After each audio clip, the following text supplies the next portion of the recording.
I'm back trying to get the best ending on Ddlc. Ddlc Miniature Club. Sorry for not being active, I lost my phone.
And I heard if you go to a saved file, you can write a poem for Natsuki and get another scene.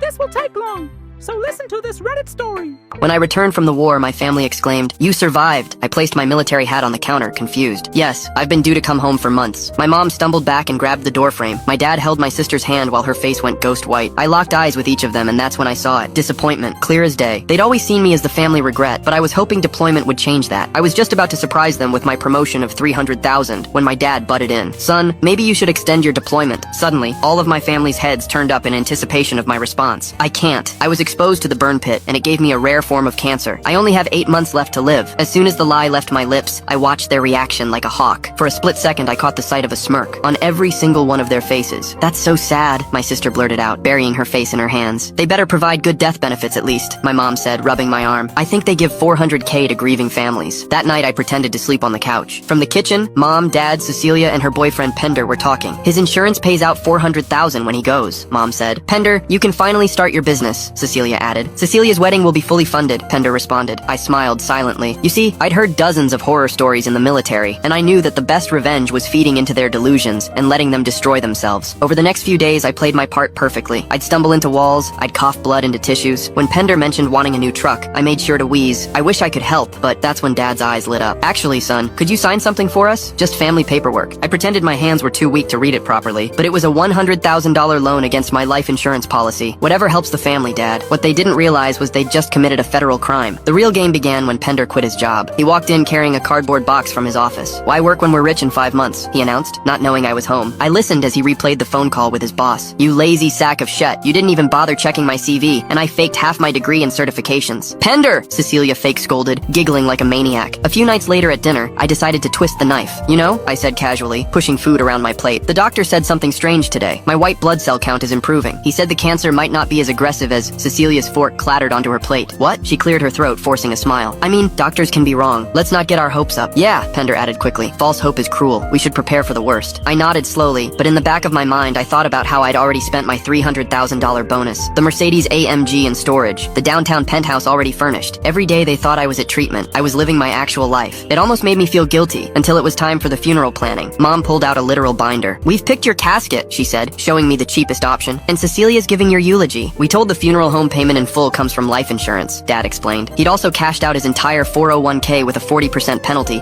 losing the $80,000 he'd saved for 30 years. Smart thinking, I wheezed. Cecilia had dropped out of college in her final semester, forfeiting her degree and $60,000 in tuition. My mom had broken the apartment lease, owing $15,000 in penalties, and told her landlord to sue her because I'll be rich soon. That night I heard them on a conference call with a voice I didn't recognize. We need another $100 grand, Dad was saying. The insurance pays out in 2 months maximum. You understand what happens if you don't pay? The accent was thick and there was casino music in the background. We'll have your money, Pender promised. His organs are failing. My life had been reduced to collateral. The next morning, Mom handed me a coffee with shaking hands. It tasted bitter. Wrong. I pretended to drink it while she watched, then poured it out later. The residue at the bottom looked grainy. They were trying to speed things up. The next morning, I scheduled a family meeting for Sunday, saying the doctors wanted to discuss hospice options. They practically celebrated. They had no idea the funeral they'd planned wasn't mine. It was theirs. I lay on that couch for hours, staring at the ceiling and replaying every word from the kitchen. The way Mom calculated the insurance payout like she was shopping for groceries. How Pender mapped out his business plans using my death as startup capital. Cecilia giggling about wedding funds while I supposedly rotted from cancer in the next room. When morning light started filtering through the curtains, I knew I couldn't just pack my bags and disappear. They'd committed crimes, real federal offenses, and if I walked away, they'd just find another mark or keep spiraling into worse decisions. But I also knew I needed to be smart about this, not emotional. Tristan always said the difference between a good soldier and a dead one was knowing when to call for backup. I grabbed my phone and stepped outside to the back porch, dialing his number before I could talk myself out of it. He picked up on the second ring, his voice rough with sleep but instantly alert when I said I needed help. I told him everything in a rush. The fake cancer diagnosis, the insurance fraud, the loan against my policy, the way they celebrated my impending death. He didn't interrupt once, just listened to the whole story, and when I finished there was a long silence before he spoke. Document everything, he said. Every conversation, every text, every piece of paper they make you sign. Stay calm. Don't let them see you're onto them, and for God's sake, don't do anything that makes you as bad as they are. His voice had that same steady quality from overseas, the tone that kept me grounded during the worst firefights. I spent the rest of the morning at the library 2 towns over, setting up a secure cloud storage account under an email they didn't know about. I uploaded every recording I'd made so far, the audio from the kitchen where they divided up my death benefits, the video of Pender bragging about his fake credentials, screenshots of text messages where Cecilia talked about wedding venues. I created folders for each family member and added timestamps and context notes for everything, making sure a prosecutor could follow the timeline without any gaps. The librarian gave me a weird look when I asked about their privacy policy for public computers, but I just smiled and said I was working on a research project. By the time I got back to the house around 1 in the afternoon, I felt like I had some control back, like I wasn't just a victim waiting for them to finish me off. Dad was waiting in the kitchen with more paperwork spread across the table, his reading glasses perched on his nose like he was doing something legitimate instead of plotting. He waved me over with a smile that didn't reach his eyes and explained he needed me to sign a medical power of attorney, just standard stuff for someone in my condition. I pulled out my phone like I was checking messages but actually started recording video, angling it so the camera caught both of us and the documents. My hands shook a little as I picked up the pen, but I made it look like weakness from my fake illness instead of rage. Dad explained the form would let them make healthcare decisions if I couldn't communicate near the end, his voice so caring and paternal that I almost believed he meant it. I watched his face as I signed, saw the little flash of satisfaction he tried to hide, the way his shoulders relaxed once my signature was on the page. He patted my arm and said he was proud of how brave I was being, then carefully filed the document in a folder labeled with my name. That evening I heard voices from the— Sorry for not letting you finish the story.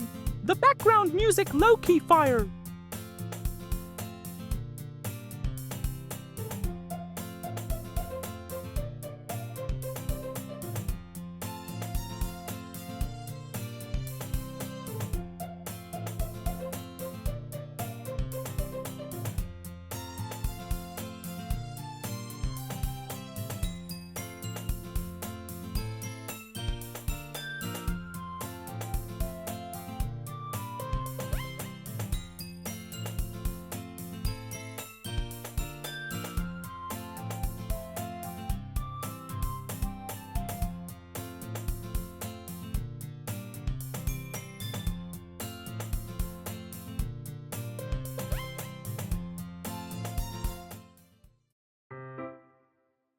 This hasn't happened before, so I think it's a new scene.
bored, so bye.